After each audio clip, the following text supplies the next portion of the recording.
नमस्ते। पड़ोसी देश पाकिस्तान का अफगान भगाओ अभियान अपने चरम पर पहुंच गया है और अब यह सफल होने के करीब है। मदरसा मुल्क की धरती से 1 लाख शरणार्थी वापस अपने देश को लौट चुके हैं और जो अभी तक बचे हुए हैं उनकी धरपकड़ जारी है। कोई अचंभे की बात नहीं है कि पाकिस्तान की इस कार्रवाई पर किसी मुस्लिम देश ने आंखें नहीं तरेरी और न ही कोई हैशटैग लाइन तैयार की। सब कुछ बड़े मजे के साथ निपट रहा है। मदरसा मुल्क ने इस घटनाक्रम की जो टाइमिंग चुनी उसने जाहिलों की धूर्त मुल्ला पॉलिसी को पंख देने में अहम भूमिका निभाई है। दरअसल गाजा में अमेरिका इजराइल के साथ खड़ा है और यूक्रेनी सेना के साथ युद्ध में रूस यूक्रेन से उलझा हुआ है। इस तरह दुनिया फिलहाल गाजा की तरफ देख रही है और 17 लाख पश्तून शरणार्थियों की तरफ किसी का ध्यान नहीं है। अगर भारत में दम हो तो वह भी इस माहौल का फायदा उठाकर अखंड भारत के अपने लक्ष्य को प्राप्त कर सकता है, पर यह देश ऐसा नहीं करेगा क्योंकि उसके इस कदम से नई दिल्ली के सिर पर रखा शांति, अहिंसा और वसुधैव कुटुंबकम का घड़ा फूट सकता है। इसलिए गर्दन सीधी और आंखें झुकी हुई है। यह तो अच्छा है कि पाकिस्तान की हैसियत जूते में छुपे फटे मोजे जितनी है। अगर यह मोजे की बजाय जूता होता तो भारत को न जाने कब का निगल चुका होता। वैसे पाकिस्तानी मुल्लाओं में इतनी काबिलियत जरूर है कि वे परिस्थितियों का फायदा आसानी से उठा लेते हैं, जबकि हिंदुस्तानी लीडर इलेक्शन के रण बाकरे बनने से अधिक कुछ नहीं कर पाते हैं। गाजा में इजराइल असुर संहार करके दुनिया को सुरक्षित करने की कोशिश कर रहा है, लेकिन इधर पुछल्ले और वोट बैंक के सौदागर फिलिस्तीन समर्थकों की तशरीफ चाटने के लिए जीप पर मक्खन लगा रहे हैं। इन नेताओं को इजराइल के 1400 महिलाओं, बच्चों और बुजुर्गों की हत्या के दुख की बजाय आतंकियों की मौत को लेकर अधिक सदमा है।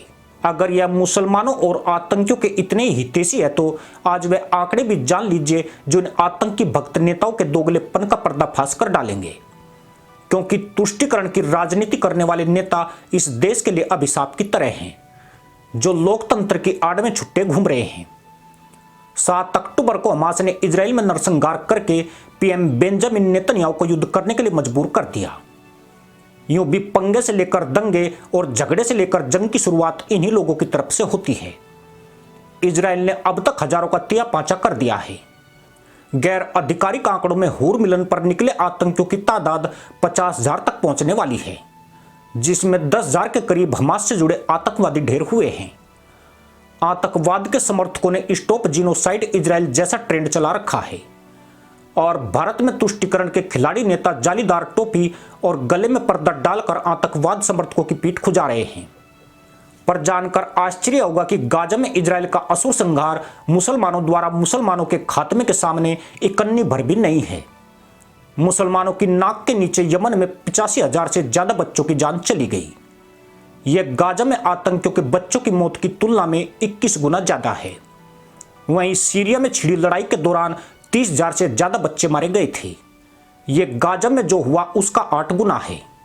लेकिन इन बच्चों के लिए भारत के वोट सौदागरों और दुनिया के किसी भी हिस्से में किसी माई के मुल्ला ने दुम नहीं उठाई।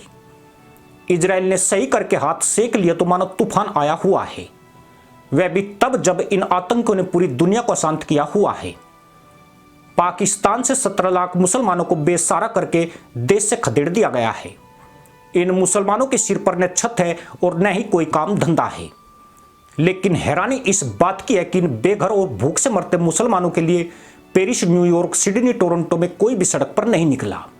ना ही उनके मुल्ला इन्फ्लुएंसर्स ने स्टॉप जीनोसाइड पाकिस्तान जैसा कोई ट्रेंड शुरू किया। यही नहीं, मुस्लिम वोटों के लिए सिर पर जालीदार टोपी लगाए तलवे चाट रहे नेताओं को भी इन अफगानी मुसलमानों की फिक्र नहीं हुई। ये बात है, ये देखें, ये कार्ड होल्डर्स हैं सारे, इतने सारे कार्ड हैं। ये देखें, ये पाकिस्तानी कार्ड के साथ उठाया गया है।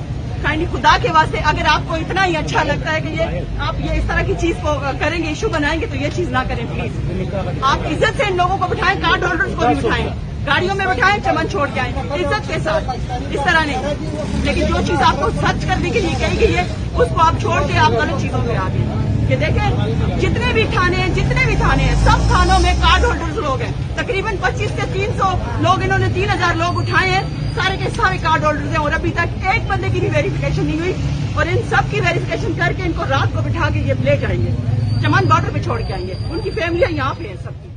इजराइल के हमले में 1 या 1.5 लाख आतंकियों का सफाया होना तय है।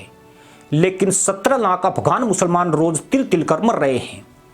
पिछले 6 दिन से 35 अफगानी बच्चों समेत 62 अफगानी सर्दी, थकान और भूख की वजह से दम तोड़ चुके हैं।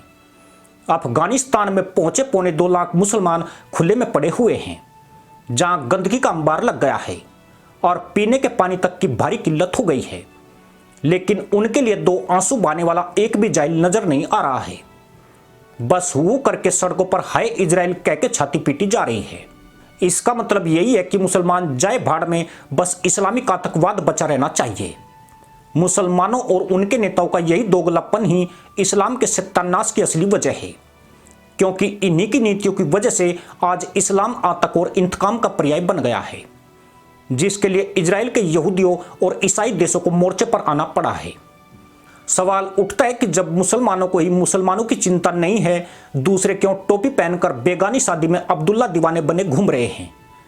ऐसे तुष्टिकरण के नेताओं को लतियाए जाने की जरूरत है, क्योंकि ऐसे पॉलिटिशियन मुसलमानों के लिए सबसे बड़ा खतरा है। इनकी वजह से ही देश में विरोध की आग दहकती है और ऐसे लोगों की वजह से ही आतंकवाद जन्म लेता है। सही मायनों में ऐसे नेता मुसलमान आतंकवादियों से भी बड़े आतंकी हैं, जो तुष्टिकरण की पॉलिसी से एक को खुश और दूसरे को नाराज करते हैं। इसी के साथ अनुमति दोस्तों, जय हिंद, वंदे मातरम।